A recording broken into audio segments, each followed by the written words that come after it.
Assalamu alaikum wa rahmatullahi wa barakatuh. Bismillahirrahmanirrahim. Alhamdulillah wa salatu wassalamu ala rasulina wa alihi wa sahbihi wa wala. Rabbi shrah li sadri wa yassir li amri wa hlul 'uqdatan min lisani yafqahu qawli wa sallallahu ala sayyidina Muhammad wa alihi wa sahbihi wa sallam. Ameen. Welcome. I hope I can keep this brief. So this short video, inshallah, is about radicalism. So the United States, in its imperialism, I mean, you can read any book about it. I recommend picking up Confessions of an Economic Hitman by Perkins if you're not educated about American imperialism. But in its more toxic effects is that it creates a lot of opposition to it and resistance, which is obvious. People are going to resist you when you try to control them and steal their stuff and destroy their religions and culture, and replace them. And you can look at the Native Americans as an example of what they do to people. But one of the side effects of American imperialism is radicalism. People like Osama bin Laden, 9/11, some elements of Hamas. I don't want to say, I think people don't understand Hamas. Like, they don't, there's all kinds of people, I assume. I'm not an expert in them, but I don't know anybody. I've never met somebody in them, so I'm just speaking from what I've read online and some basic facts that you can research. But apparently they have different elements. They start out as a charity organization, and then Israel propped them up in order to just split the West Bank and Gaza from being unified and demanding their own state, and then kind of just using this to push off and push away any opportunity at them ever having a state, because Israel is never sincerely wants them to have a state. They just want to appear like they want, like they offered it and then they rejected it, so we can just continue to do whatever we want to them and build these illegal settlements and defy endless UN charters. I think they're at over 70 or 80 now. The number is so high. I'm not sure where they're at. But anyways, some of the elements within their fighting forces, which came later on after winning their election in 2007, which was supported by Israel actually, then among those forces, it seems like some of them, yes, can obviously commit crimes, in their fighting. Some of them seem to obey the rule of law. Actually, most of them, they appear to. Actually, most of them appear to. Most of them just attack military targets, it seems like on the October 7th attack. But anyways, on the topic of radicalism, again, I'm not an expert. I know a lot of people will have all kinds of different opinions, and there's so much propaganda. But my job isn't to give you propaganda. My job is to be as neutral as possible, to sift through the propaganda and just share information, and you can make your own decisions. But anyways, regarding radicalism, one thing Netanyahu said is that one of his objectives is to de-radicalize the Muslims of Gaza or something, and it's like, it's such a joke to hear such a goal. Why? It's like, because Muslims are all radicals? Absolutely not. They're usually the victims of radicals. Actually, the moderates are usually the first ones killed when a war starts, because they want everybody to just come back to peace. If you really deeply study every war that's happened in the post-colonial era, you'll notice, in Somalia, I mean, you name it, every war, Yemen, every war, you'll notice, Syria is a good example. You'll notice that the scholars, the educated, the serious Muslims, the educated Muslims, they're always the ones calling for peace, telling you should just reconcile, you shouldn't fight, this is stupid, you're just going to hurt everybody, you're just hurting innocent people. These are the ones who are speaking like that, which is usually my speech as well. That's just, it's foolish. You're not going to gain anything. You're just going to destroy things. That's usually what I say about most, probably almost every war that's going on. But you notice the moderates are the first ones actually who get murdered, and they usually are murdered by radicals. And these radicals oftentimes are usually funded by outside forces. They're usually not actually local. Locally, they're not really like a grassroots movement. They almost never are, actually. They're foreign forces finding local crazy people who, are mentally ill and just giving them tons of money and weapons until, like, out of nowhere, this blows up in the government's face, who are, like, still roiling from post-colonialism, trying to rebuild their countries from, all this barbarity from the West, who never let them have any stability. That's part of their plan, is to never let these countries have stability. And then they go and decimate them with these types of just any mentally ill person or uneducated person or greedy person who will accept $1 and a gun, from the CIA or who knows what. So that's where most radicalism is. It's just foreign actors messing people up in their society. Even Hamas it went from a charity organization to being this Israel-funded, again, an outside influence. There's an outside influence thing that grew into a political organization. It's like it's the same repeating story over and over and over and over again. They're all literally the same story. It's just you're tired of hearing the same story over again. Like they all have the exact same elements, from Al Qaeda to ISIS to you name it. They're all the same. They'll often follow Wahhabism as well. Quite often, if they're Sunni Muslims, they're often Wahhabis. The Shia are more complicated. It's not worth getting into here. And a lot of the Shiism goes back to America's overthrow of Mossadegh in Iran and violating their sovereignty. So again, back to the radicalism is the point I'm getting at, is that it's a lot of this is bred from the West in the first place. It's bred from outside influences. So if you don't like radicalism, then why do you like radicalism? That's the question. You actually like radicalism. They love it.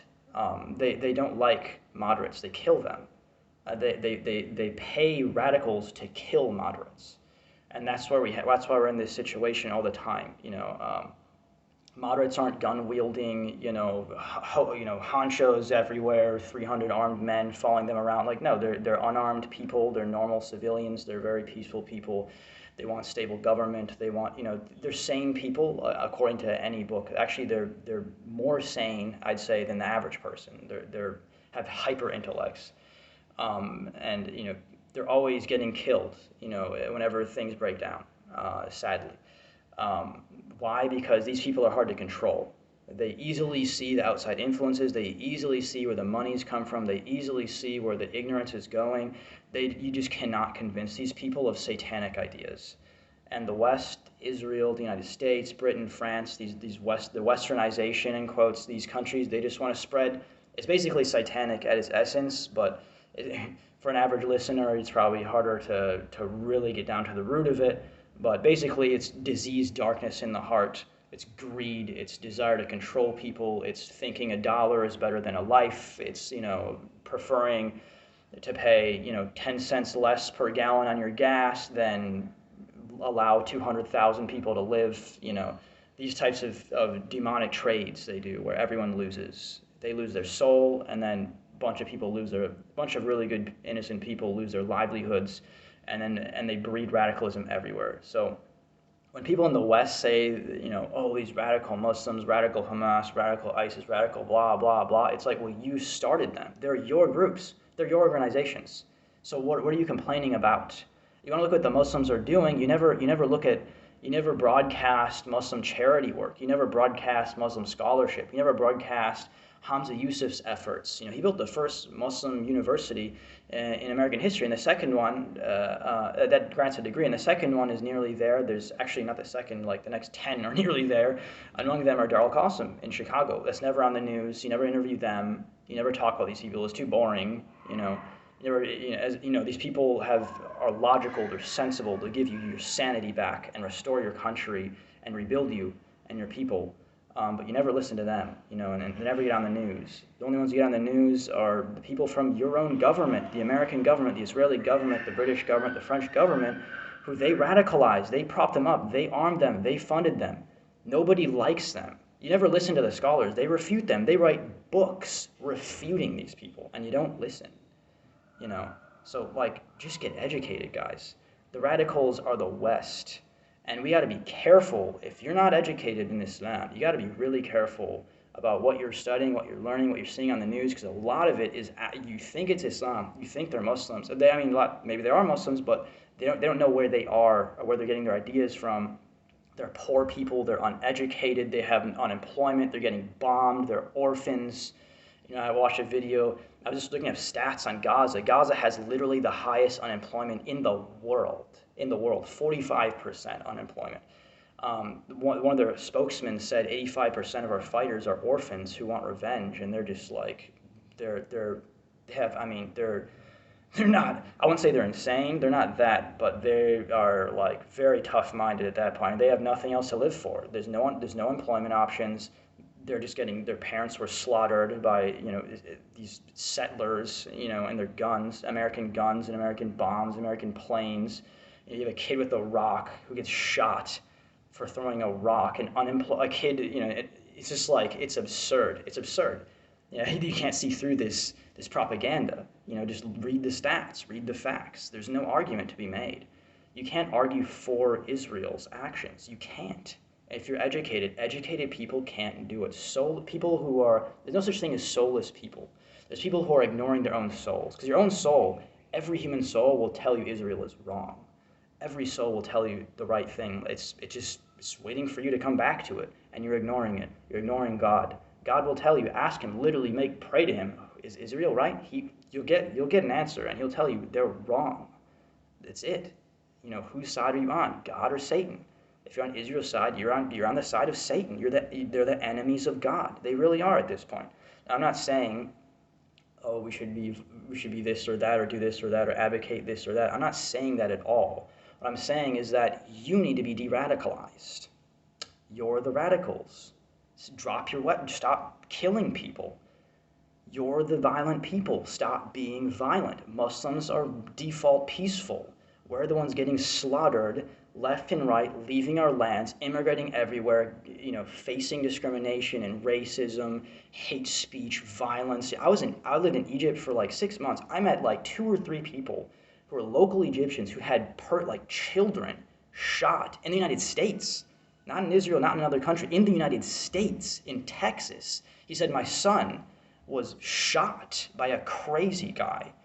This is like a married guy with children, shot, a completely innocent man, a victim of attempted murder.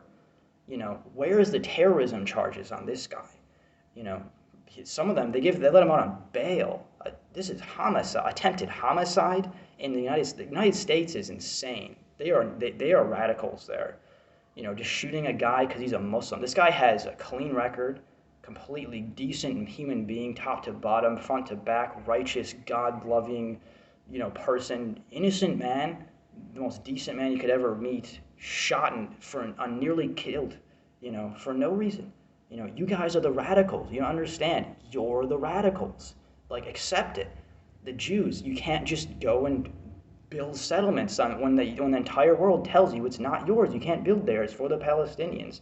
And there's another article. They say, well, why aren't the Palestinians building? Well, it's 7% of building permits go to Palestinians. They don't let them build. And the Palestinians keep saying, give us a state, and then we can build our country. They don't let them build. They don't let them have jobs. They don't let them build on their own land. They keep evicting them. They arrest over 7,000 people are in prison there. They arrest people over anything. They shoot kids for throwing rocks. That's the David and Goliath story. It's like, if you're a Christian, how can you not see through the thick, dark veils in front of your eyes? It's so obvious. It's David and Goliath. The kid is David. Your Israel is Goliath. It's Pharaoh. The Muslims are Moses and his followers. Israel is Pharaoh. Just ask the Israelis. Half of them don't even believe in, I don't know what the percentage is, but some stats show a third of them don't even believe in God. You talk to them. Literally, I've talked to Israelis, many of them, face-to-face and online. I've met 2 Israelis face-to-face, actually many face-to-face.